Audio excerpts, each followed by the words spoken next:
നമ്മൾ ഇങ്ങോട്ട് പോരുമ്പോൾ ഞാനെന്ന ഭാവം ഉള്ളിലുണ്ടായിരുന്നുവെങ്കിൽ ഈ ഗ്രൗണ്ട് വിട്ടു പോകുമ്പോൾ ഞാനെന്ന ഭാവത്തെ ഇവിടെ നിങ്ങൾ ഊരി വെക്കുക. അടുത്ത സ്വരലയം കിനാവ് കണ്ട് നാം മടങ്ങിപ്പോകുക.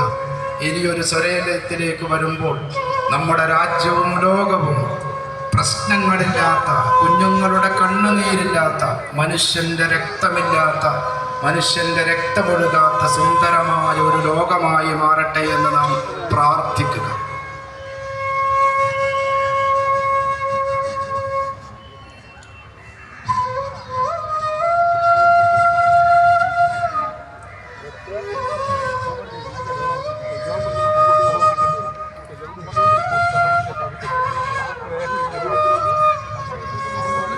നമുക്കിതിന് ശേഷം ഒരു ഗസലുണ്ട്. ഒരുപാട് കുടുംബങ്ങൾ ഇങ്ങോട്ട് വരാനിരിക്കുന്നുണ്ട്. നമ്മുടെ വാഹനങ്ങൾ അലക്ഷ്യമായി